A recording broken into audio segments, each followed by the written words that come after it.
और आप चतुर्वेदी बुलाए हैं तो आप कुरान भी सुनेंगे, हदीस भी सुनेंगे, ऋग्वेद भी सुनेंगे, अथर्ववेद भी सुनेंगे, रामायण भी सुनेंगे, भागवत गीता भी सुनेंगे, यथार्थ गीता भी सुनेंगे, भविष्य पुराण भी सुनेंगे, 18 पुराण से कुछ कुछ मंत्र भी सुनेंगे। और आप याद रखिएगा कि मैं जो भी मंत्र दूं तो आप अपने जहन नशी ये कर ले कि हमारा अकीदा उसमें नहीं, हमारा ईमान और अकीदा सिर्फ अल्लाह और उसके रसूल के फरमान में। मैं सिर्फ समझाने की गरज से जो भी मैं मुल्की हिंदू भाइयों की किताबों से, ग्रंथों से पढ़ूंगा। हमारी महाराज जी से मुलाकात होती है, बैठते हैं, उठते हैं, तो हमने पंडित जी से पूछा था, पंडित जी बताओ तुम्हारे पुस्तक में, धर्म में कोई सबसे पावर वाला मंत्र हो, सबसे ब्यूटीफुल मंत्र हो तो मुझे बता दो। तो पंडित जी से हम सवाल पे सवाल करते रहते हैं तो बोले मौलाना तुमको नहीं बताएंगे। हमने कहा कोई है सबसे बड़ा पावर वाला? बोले हाँ है तो, लेकिन वो बताया नहीं जाता। मैंने कहा क्यों? कहा उसका नाम ही अनकही मंत्र है, किसी से कहा नहीं जाता। हमने कहा पंडित जी तुम बताओ ना बताओ, टिकरा वाले मौलाना चतुर्वेदी को बुलाएं, वो पूछ लेंगे। तो बोले पंडित जी बोले बताओ ना मौलाना। मैंने कहा मैं बताऊंगा क्या? ला इलाहा इल्लल्लाह अम्मा हरड़े पापा। अब इसको नहीं समझोगे तो किसको समझोगे? इससे आसान में मैंने तो नहीं मंत्र पढ़ा है, किताबों में मौजूद है कि ला इलाहा इल्लल्लाह अम्मा हरड़े पापम जन्म बैकुंठ परात हुई जपो नामे मोहम्मद सल्लल्लाहु अलैहि वसल्लम। ये सबसे पावर वाला मंत्र है। हिंदू भाइयों की ग्रंथ उठा करके देखो, पुस्तक उठा करके देखो, सबसे ज्यादा पावर वाला मंत्र है। मैंने अल्लामा साहब से पूछा कोई अपनी पुस्तक में भी ऐसा मंत्र है जो पावर वाला हो, सबसे बेहतर हो, जिक्र में अच्छा हो? तो इन्होंने कहा मुस्तफा का फरमान है अफजलुल जिक्र ला इलाहा, बोलो ला इलाहा इल्लल्लाह। नहीं, इसका माना क्या? नहीं है कोई माबूद सिवाय। अभी आप सुनेंगे ना तो इंशाल्लाह तबीयत हरी भरी हो जाएगी। कि मेरी एक और छोटी सी आदत है, अगर कहो तो कह दे, मैं जब तक 2-3 अशआर पढ़ नहीं लेता तब तक आगे बढ़ता ही नहीं।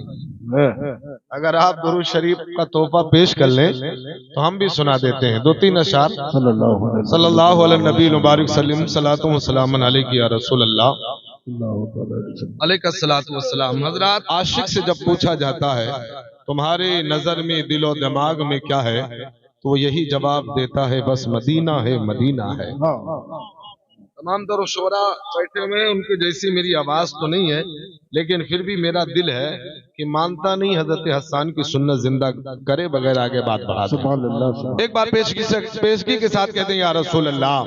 शायर कहता है नजर में गुंबद खजरा बसाए रखा है। देखिए आवाज समझ जाइएगा, लेकिन अभी हाजी साहब भी बैठे हुए थे, एक बात कही थी कि ये मदीना जाना चाहते हैं, बुलावा जल्द आएगा। मैं तो कहता हूँ आपकी दुआ कबूल कर ले और इन सबको मदीना बुला ले अल्लाह के। क्या नजर में गुंबद खजरा बसाए रखा है, नजर में गुंबद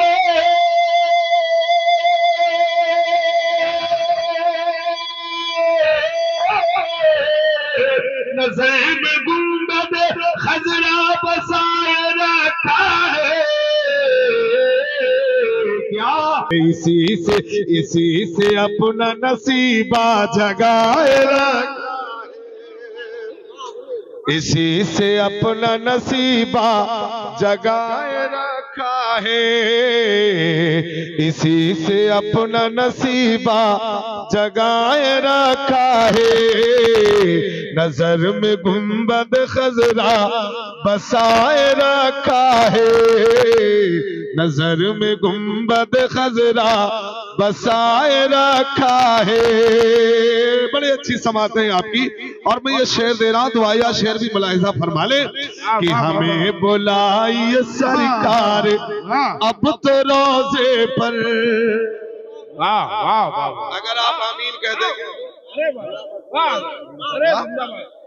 इन्हें बुलाइए सरकार अब तो रोजे पर, इन्हें बुलाइए सरकार अब तो रोजे। बोलो यार बोलो, सुभान अल्लाह। अगर आप अच्छा सुनेंगे तो अल्हम्दुलिल्लाह अच्छा सुनाना भी जानते हैं। हजरत यहाँ 50 की मिनट चलती है। हाँ चलती है। अच्छा अच्छा, क्या हमें बुलाइए सरकार अपने रोजे पर,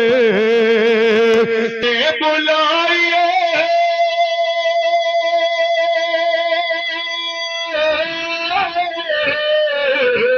हमें बुलाइए सरकार अपने रोजे पर, इन्हें बुलाइए सरकार अपने रोजे पर। क्यों कि हमने दिल में मदीना बसाए रखा, कि हमने दिल में मदीना बसाए रखा है, इसी से अपना नसीबा जगाए रखा है, नबी के इश्क को दिल में समाए रखा है। सुभान अल्लाह। स्टेज वालों की जिम्मेदारी नहीं है, आप जिंदाबाद। जिम्मेदारी है। आप बोले ना सुभान अल्लाह तो हम आगे पढ़ देते हैं। सुभान अल्लाह। सुभान हम धीरे धीरे पढ़े तब तो धीरे बोल बोल, हैं?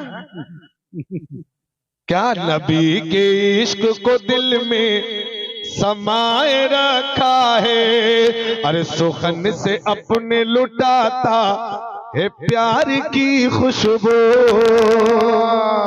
अल्लाह, सुखन से अपनी लुटाता है प्यार की खुशबू, सुखन से अपनी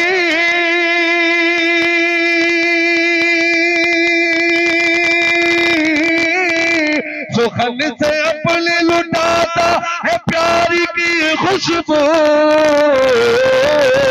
कौन? वो जिसने दिल को मदीना बनाया, वो जिसने दिल को मदीना।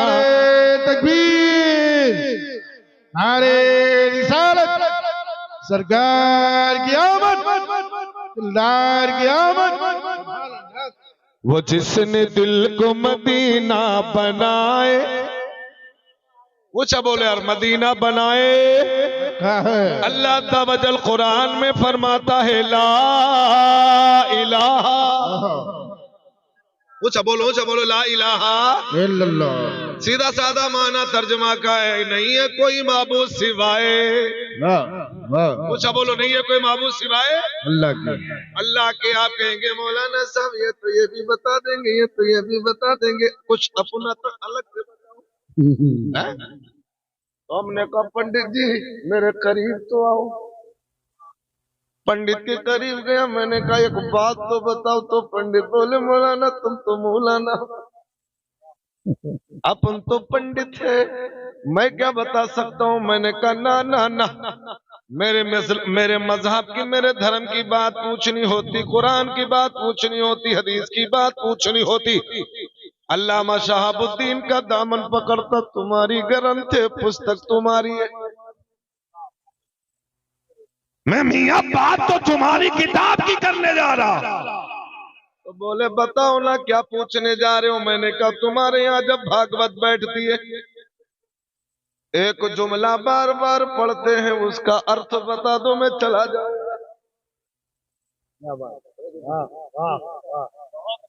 हाँ, उसका अर्थ बता दो मैं चला जाऊंगा, उसका माना बता दो चला जाऊंगा, उसका माना बता दो, ट्रांसलेट कर दो, मैं चला जाऊंगा। पंडित जी बोले क्या पूछना चाहते हो। मैंने कहा तुम्हारे पंडित जी कहते हैं। बोले क्या कहते हैं। मैंने कहा ये कहते हैं क्या, नाथ सकल संपदा तुम्हारी,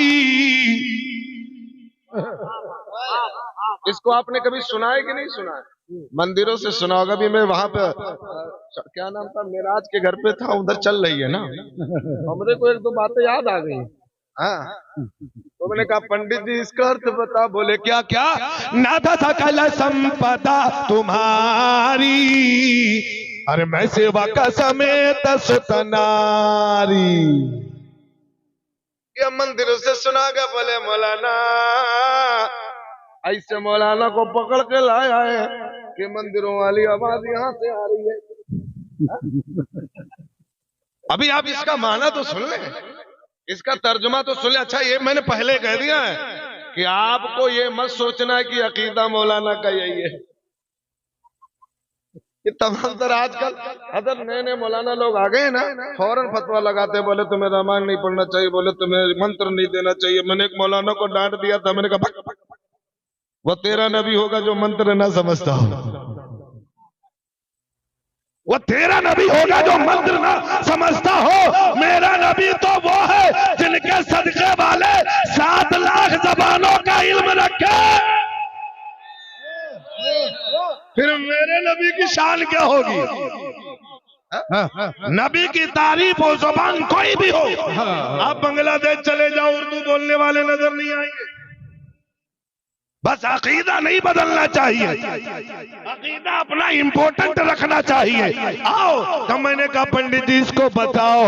तो पंडित जी बोले क्या पूछना चाहते हो? मैंने कहा तुम्हारे पंडित जी कहते हैं। क्या कहते हैं? नौ सकल संपदा तुम्हारी, मैं सेवा का समेत सुतनारी।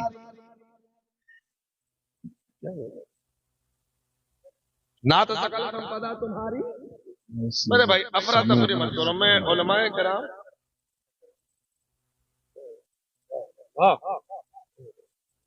मेरे भाई, मेरे अजीज दोस्तों, मैं थोड़ी देर के लिए आप सुनो, ज्यादा वक्त। तो इसका मतलब क्या है, इसका अर्थ क्या है, इसका ट्रांसलेशन क्या है, इसका तर्जुमा क्या है, इसकी मीनिंग क्या है? तो पंडित जी कहने लगे मौलाना बस इतनी सी बात है। मैंने कहा हाँ हाँ बताओ ना। तो बोले मौलाना साहब सुनो, एक ईश्वर की मांग में झुकने वाला, एक ईश्वर के दरबार में जाने वाला एक व्यक्ति कहता है, ए मेरे मालिक, ये जो जमीन और आसमान, ये जो जमीन के ऊपर आसमान के नीचे है, पूरे संसार का मालिक तू है, पूरे संसार पे कब्जा तेरा है, तू ये सारी दुनिया का पैदा करने वाला, बस यही तो कहता है। आखिर में कहता मैं भी तेरा, मेरे घर का परिवार भी तेरा है, तेरा ही कब्जा है। ऐ मेरे मिल्लत के नौजवानों, जब पंडित जी ने इतना कहा, मैंने कहा पंडित जी ठहर जाइए, इसका अर्थ ये है कि नाथ सकल संपदा तुम्हारी, नहीं है कोई जो पूरे ब्रह्मांड में अगर किसी का राज है, अगर किसी का जो है, अगर किसी का सिक्का चलता है तो वो एक ईश्वर का चलता है, मालिक का चलता है। मैंने कहा बस समझ जाइए। मैंने कहा अल्लामा साहब जरा आप फरमा दीजिए। तो इन्होंने कहा उठा ले कुरान। मैंने उठाया कुरान। रब फरमाता है लिल्लाहि मा फिस समावाति व मा फिल अर्द। देखिए अगर हजरत आ रहे हैं, ये बड़े बाइसे फख्र की बात है, सुभान अल्लाह। लेकिन आप थोड़ी देर सुन ले यार, मेरे भाई, ज्यादा वक्त नहीं लूंगा मैं। क्या पंडित जी बोले? इसका अर्थ यह है कि जो जमीन के ऊपर आसमान के नीचे जितनी भी चीजें हैं, वो पैदा करने वाला है ना, कोई पैदा करने वाला अगर नहीं होता तो फिर संसार का निजाम कैसे चलता, कायनात का निजाम कैसे चलता? कायनात का जो है, कायनात का निजाम कैसे चलता? नहीं चल सकता भाई। आंख तो अल्लाह ने दी है, अगर उसका कब्जा ना होता, अगर वो उसकी मिल्कियत ना होती, अगर वो मालिक ना होता, अगर वो खालिक ना होता, आंख देता मगर रोशनी, बोलो बोलो, सूरज है तो अगर उसकी मर्जी ना होती तो निकलता, बोलो, बारिश होती नहीं होती ना। जबान दी है मगर उसमें बोलने की ताकत दी है किसी ने, है तो ना इस पर किसी का कंट्रोल। यानी पूरे ब्रह्मांड में अगर ये पूरा चक्कर भी चल रहा है, सूरज निकल रहा, चांद निकल रहा, हवाएं चल रही, पानी बरस रहा, आंखों में रोशनी है, बोलने की कुव्वत ज़बान में है, पकड़ने की ताकत हाथ में है, ये है ना कोई कंट्रोल करने वाला, किसी का तो कब्जा है। आलिम से पूछोगे तो पता चलेगा कि है, तो इनसे पूछोगे बताएंगे है कौन, वो यही जवाब देंगे खुदा की जात है। और इधर भी आया नाथ सकल संपदा, पूरी कायनात में, पूरे ब्रह्मांड में अगर किसी का सिक्का तो किसी न किसी का चलता है। वो भी ऊंचा बोले और वो भी, और ऊंचा बोले वो भी, मालिक का सिक्का चलता है। अब ये तो पता चल गया कोई तो, ऊंचा बोलो कोई तो है, पूरे ब्रह्मांड को चलाने वाला कोई तो है। अभी ये नहीं पता चल पाया कितने हैं, अभी ये नहीं पता चल पाया कितने हैं। भाई हम उलमाए करम तो अल्हम्दुलिल्लाह बखूबी जानते हैं, लेकिन हमने कहा पंडित जी कुछ तो बोलो कितने हैं, तो बोले मौलाना अब तुम ही बोलो। मैंने कहा ना ना ना, तुम्हारी किताब में एक मंत्र मैंने पढ़ा था, क्या अथर्ववेद के अंदर पढ़ा था, यको जगदीश्वरा। यको यको होता है एक, जगदीश्वरा होता पूरे संसार को, पूरे ब्रह्मांड पर राज करने वाला, चलाने वाला है? तो कहते हैं पता ये चल गया कोई तो है जो कायनात का निजाम चला रहा। बाद में हमने पूछा कितने हैं और कौन कौन से हैं, तो उन्हीं की पुस्तक से जवाब मिलता है, ना तो 10 है, ना तो 20 है, ना तो 100 है, ना तो 1000 है, ना तो करोड़ों की तादाद में। अगर पूरी कायनात का कोई निजाम चला रहा है तो यको जगदीश वाला वो एक है। फिर हमने कहा कुरान अब तू बता दे, फैसला तेरे हक में है, जब तू कहेगी तभी हम मानेंगे। तो रब ने फरमाया, ऐलान कर दिया, ए महबूब इनसे कह दो कुल हुवल्लाहु अहद। अल्लाह बोलो बोलो यार बोलो। हमें इधर भी एक है, इधर भी एक है, इधर भी कोई चलाने वाला कायनात को, इधर भी। अब कहेंगे मौलाना ये बात तुम दो पलरे की क्यों कह रहे हो, अभी तो कह रहे थे अकीदा तुम्हारा वही है। मैं बताना यह चाहता हूं हिंदू भाइयों को कि तुम्हारी भी पुस्तक में आया यको जगदीश्वरा, और हम भी मानते हैं कुल हुवल्लाहु अहद। अल्लाह अल्लाह कितने, ऊंचा बोलो कितना, अल्लाह एक है, बेमिसलो बेमिसालो बेनियाद है, उसका कोई आकार नहीं, वो निरंकार है, उसकी कोई सूरत नहीं, उसकी कोई मूरत नहीं, उसकी कोई प्रतिमा नहीं, उसका कोई बाप नहीं, उसकी कोई वलम यलिद वलम, निरंकार है, उसकी कोई औलाद नहीं है, ना ही उसका कोई आकार है। यह पुस्तक उनकी है। अब ये तो समझ में आ गया कोई है और एक है। अब ये कोई है और एक है, ये तो समझ में आ गया। अब ये बताओ कैसा दिखता है, उसकी शक्ल सूरत कैसी, उसकी हैयत कैसी है, तो उलमाए कराम बता देंगे ना ना उसका कोई आकार नहीं है। पुस्तक भी बोलेंगे वो निरंकार है, हिंदू भाइयों की ग्रंथ भी बोलेगी वो निरंकार है, उसका कोई आकार नहीं, उसका कोई रूप नहीं, उसकी कोई आंख नहीं। समझ गए ना। अब कहेंगे मौलाना साहब अभी समझ में नहीं आया, तो यही सवाल तुलसी जी से पूछा गया था। तुलसी जी बताओ ना, जिसकी हम पूजा करें वो कैसा दिखता हो, कैसा होना चाहिए। ए महाराज जी बोलो। तो तुलसीदास से जब ये पूछा गया तो तुलसीदास बोले, भक्त मेरे तू मुझसे पूछता है तो सुन, ईश्वर कैसा होना चाहिए, कैसा होना चाहिए। तो उन्होंने अपना अकीदा दिया था। आओ मैं आपको बताता हूँ क्या। बड़ी सोहनी बात कही थी रामचरितमानस में खंड नंबर 117 में, जिसकी तुम भक्ति करो वो कैसा हो, ये तुलसी का अकीदा लेके जाओ। तुलसी क्या कह रहा था अपने भक्तों से और ये क्या करे। तुलसी ने क्या कहा, बड़ी सोहनी बात कही थी खंड नंबर 117 में, क्या पद बिल चलई सुनई बिन काना। ये मैं नहीं कहता, तुलसी कहते हैं कि मेरे मानने वालों ए मेरे भक्तों, तुमने मुझसे पूछा ईश्वर कैसा, तो सुन लो, ईश्वर वो है जो पैर न रखे मगर चलने की सलाहियत कुदरत रखता हो। पद बिल चले सुनई बिनु काना, अरे कर बिन करिम करई विधिनाना। जगते सकल रस भोगी, अरे बिनु बानी बकत बड़ जोगी। तल बिल पर से नयन बिनु देखा, अरे गर्ही मनान बिनु बास। अब बोलो टिकरा बाजार वाले समझे कि नहीं समझे? नहीं समझे? यानी ये तो तुम्हें पता चल गया कोई तो है, और ये भी पता चल गया एक है। अब ये सुनो कैसा, पुस्तक उनकी, बात उनकी, महाराज उनके, पूछने वाले उनके, और बताने वाला पुंछ त्रिवेदी।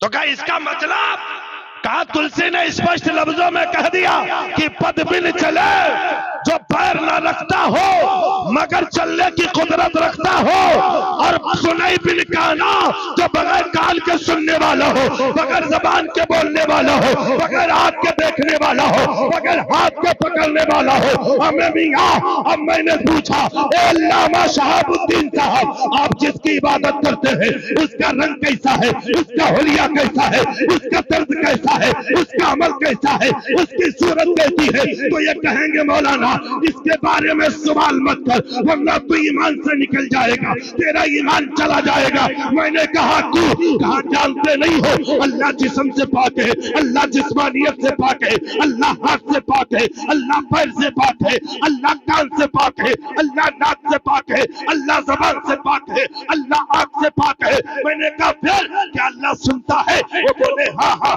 अल्लाह सुनने वाला है, अल्लाह जानने वाला है, अल्लाह देखने वाला है। फिर कहा आंख है? बोले नहीं है। पहले पैर? बोले नहीं है। हमें मियां, इनका जवाब यह है, मेरा खुदा वो है जो आज़ाए जिस्मिया से पाक है।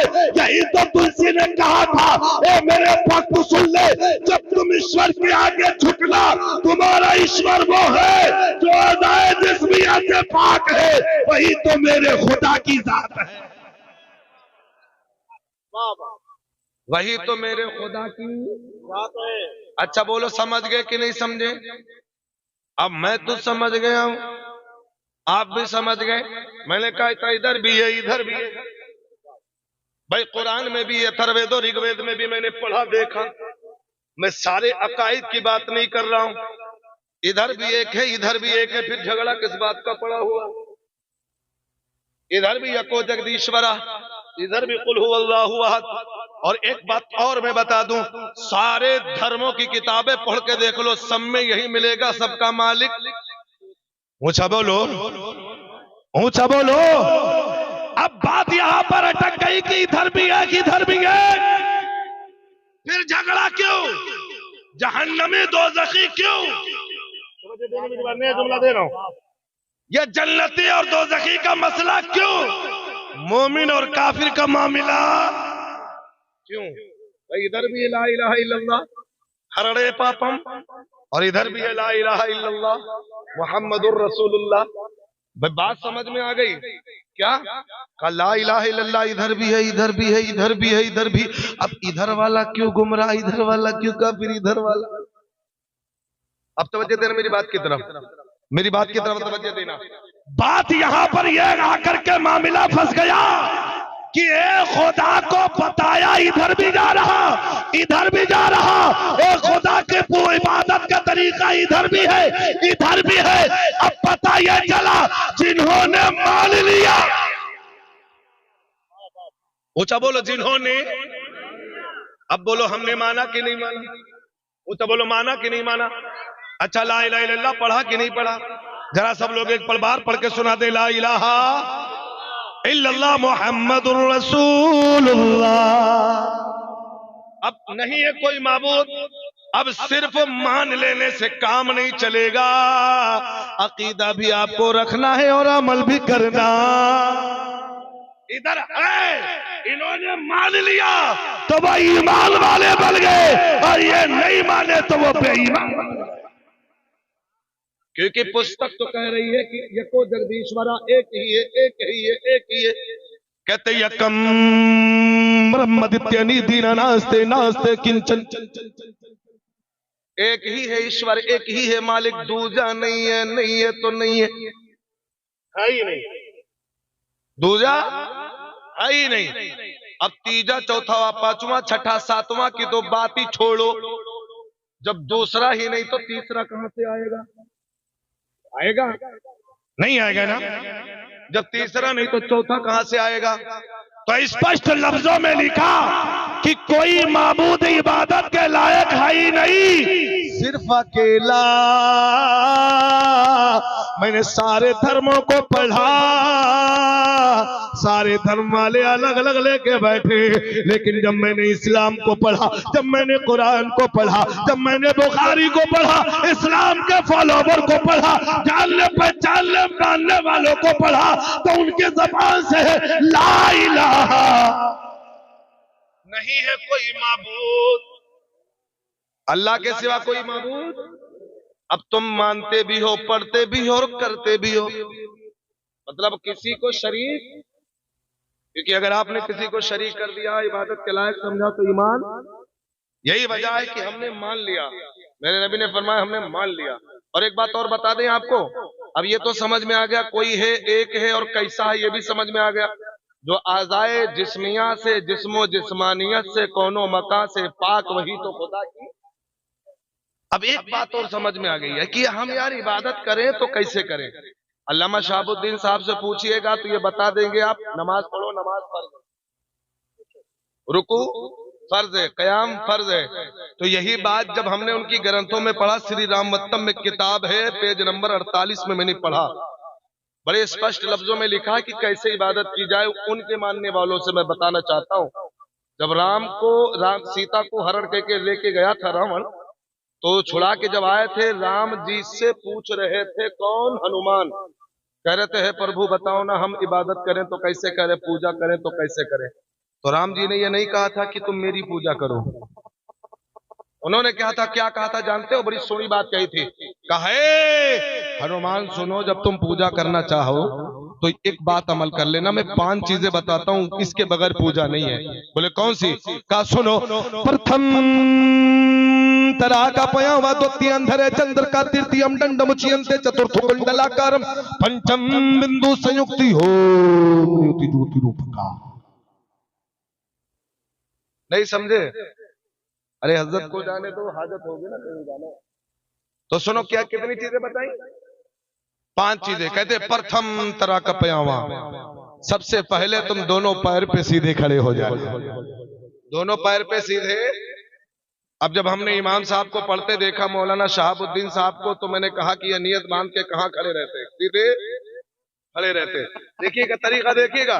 कहते प्रथम तरह का पयावा, सबसे पहले दोनों पांव पे सीधे खड़े हो जाना।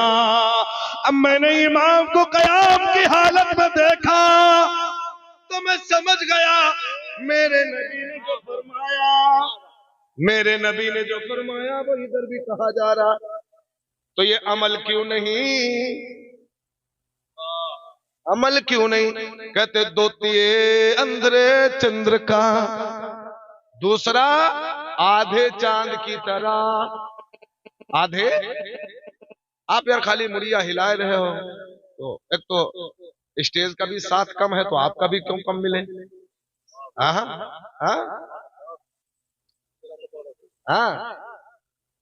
बेहतरीन सुन रहा है ना? तो क्या पहला क्या है कि दोनों पांव पे सीधे, बोलो ऊंचा बोलो, सीधे। और दूसरा क्या बताया राम ने कि द्वितीय अंधरे चंद्र का, दूसरा आधे चांद की तरह हो जा। आधा चांद कैसा होता है बताओ? आधा चांद बस झुका तो होता गोल में, जब आधा काट दिया तो आधे तो बचा। तब मैंने इमाम को रुकू करते देखा तो समझ में आ गया, ये आधा चांद की तरह है। कहते तृतीयम दंडमुच्यन्ते, तीसरा यह कि दंडवत कर लो। दंडवत कहते हैं ऊपर से नीचे को जाने को। रुकू से खड़े होके जब इमाम सजदे में जाते, बात समझ में आ गई, बात आ गई। कहते चतुर्थ कुंडलाकारम, चौथा ये है कि जैसे सांप कुंडली मार के बैठता है वैसे बैठ जा।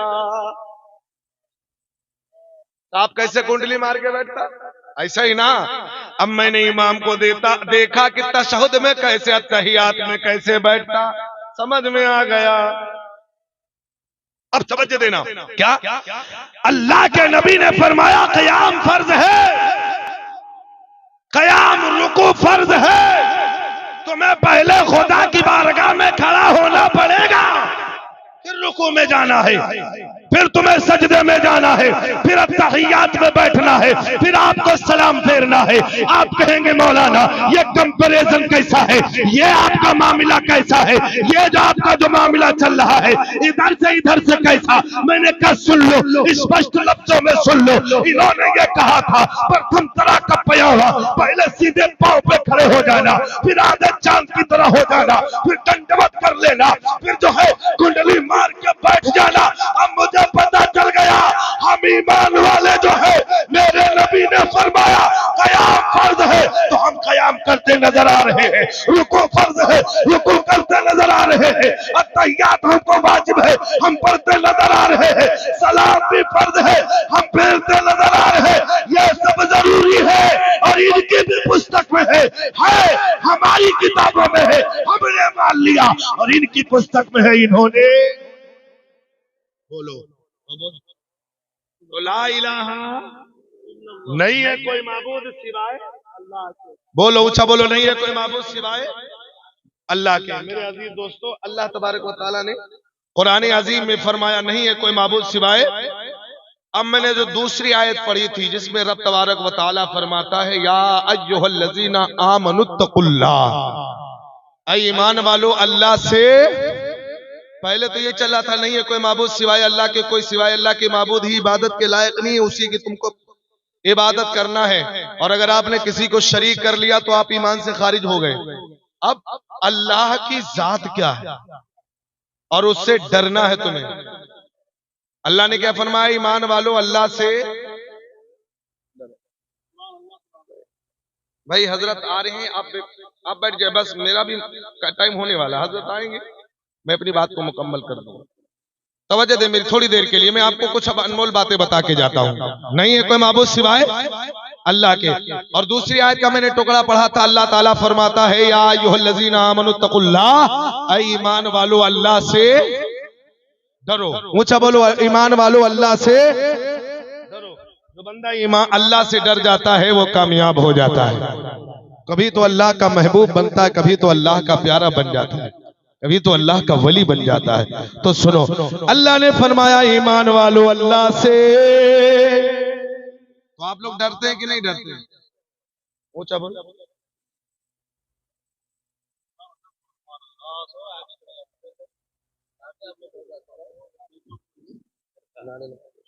अल्लाह से बैठिए बैठिए, अभी हजरत आ रहे हैं, आप चेहरे का दीदार करेंगे, बैठ जाइए आप।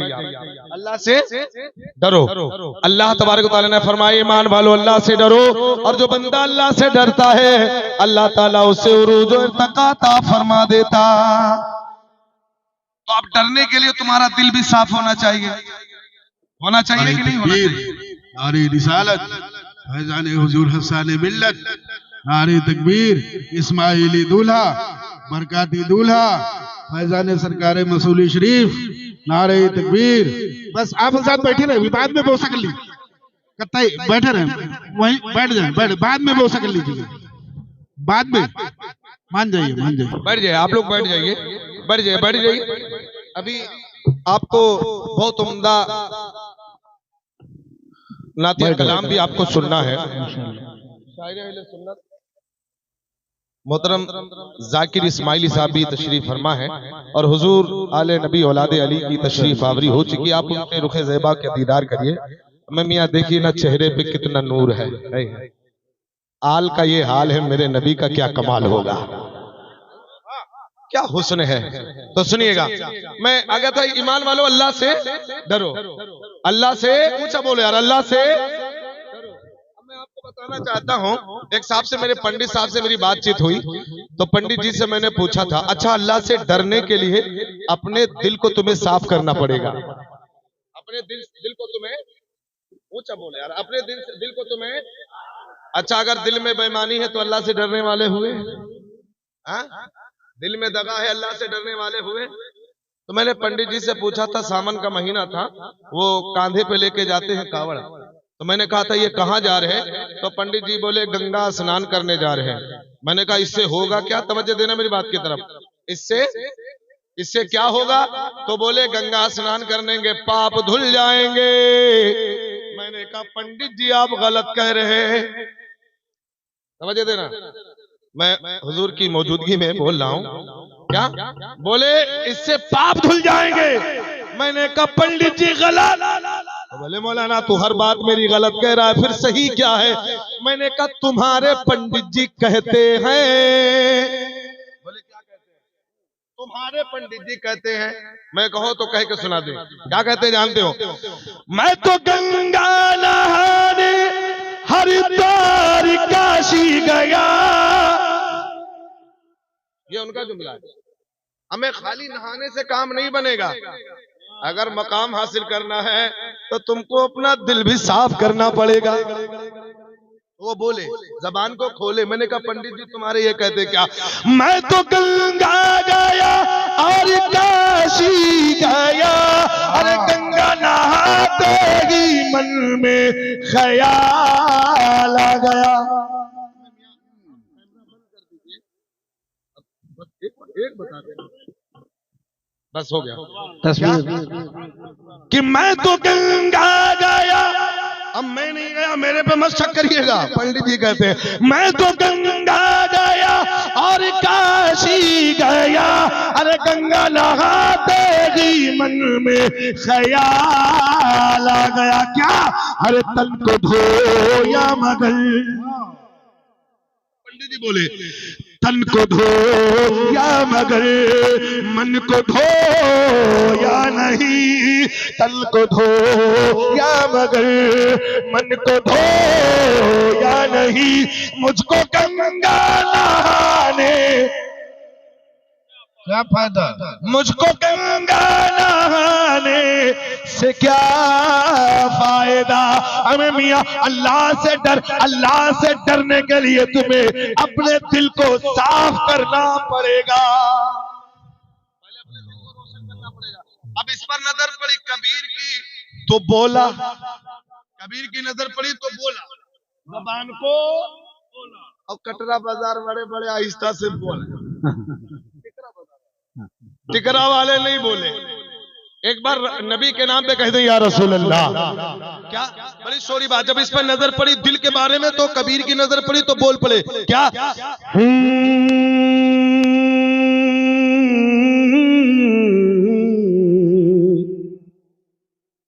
कि मल मल धोवे शरीर को,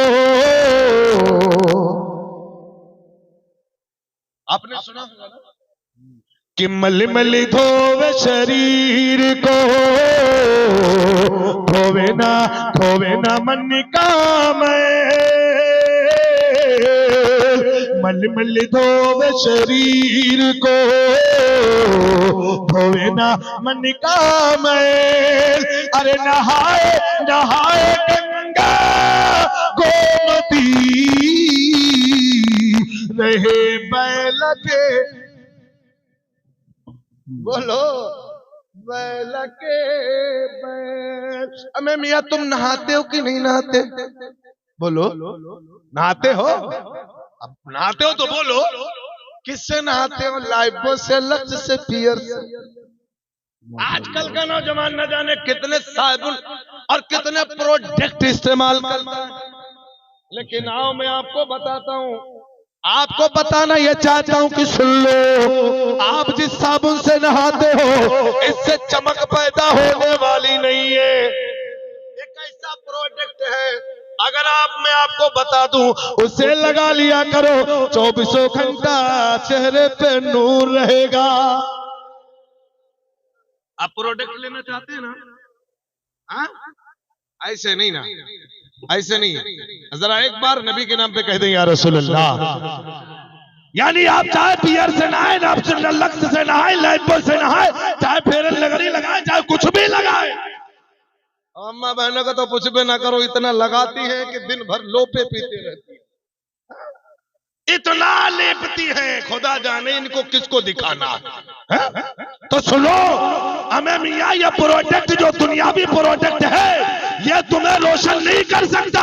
मेरे नबी का फरमान सुन लो, मेरे नबी फरमाते हैं तो फजर की नमाज पढ़, अल्लाह 24 घंटा तेरे चेहरे पर नूर।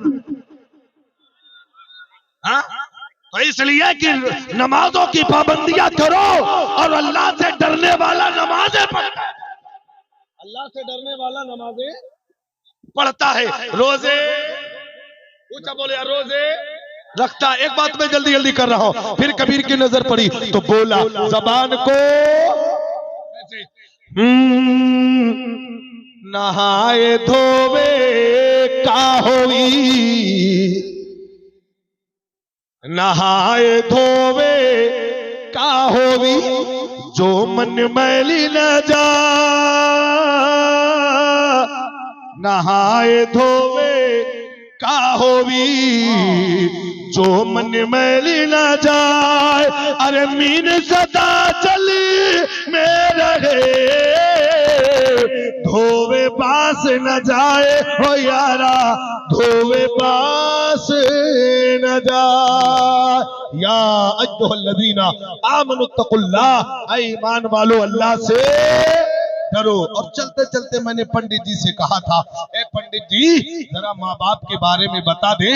ये टिकरा बाजार वाले माँ बाप से बहुत मोहब्बत करते हैं, माँ बाप के साथ में रहते हैं, माँ बाप की ताजीम करते हैं। और मैंने कहा ये बताओ, जो माँ बाप को ना माने तो उसको क्या कहना चाहिए? तो पंडित जी कहे, मौलाना अब तुम ही बता दो। तो मैंने कहा अच्छा, सारी चीज हम बताएंगे, फिर तुम क्या बताओगे? तो कहा अच्छा तुम ही बताओ, अगली बार हम बताएंगे। तो मैंने कहा सुन लो, तुम्हारे पंडित जी कहते क्या, बड़ी इंपॉर्टेंट बात कही थी, और मेरे नबी का फरमान है, जो नमाज पढ़े, रोजा रखे, ज़कात दे, खैरात करे, हज करे, सब कुछ करे, लेकिन अगर उससे माँ उसकी नाराज है तो उसकी कुछ इबादतें कबूल नहीं होगी। हमने कहा तुम्हारे पंडित जी कहते हैं क्या कहते हैं? बड़ी सोनी बात कहती क्या, कि मैं तो मंदिर गया पुजारी थी, अपनी जबान में कहते हैं, मैं तो मंदिर गया पुजारी थी, पूजा कर देगी, मन में ख्याल आ गया क्या, पिता माता की सेवा। अगर माँ बाप से मोहब्बत है तो बोलिएगा। और मैंने इसका जवाब दिया था क्या, कि मैं तो मस्जिद गया और नमाज़ें पढ़ी, सजदा कर देगी, मन में ख्याल आ गया क्या, पिता माता की सेवा किया ही नहीं, सजदा करने का राने से क्या फायदा। ला इलाहा इल्लल्लाह अम्मा हरले पापम। ए टिकरा बाजार वालों, ला इलाहा इल्लल्लाह पढ़ लो, तुम्हारे पाप हरण हो जाएंगे, तुम्हारे पाप नष्ट हो जाएंगे, तुम्हारे पाप खत्म हो जाएंगे। और अगर जन्नत चाहिए तो मुहम्मदुर रसूलुल्लाह। इस्तगफार इस्तगफिरुल्लाह रब्बी मिन कुल्ली ज़ंबि व अतूबु इलैह। अस्सलामु अलैकुम व रहमतुल्लाह।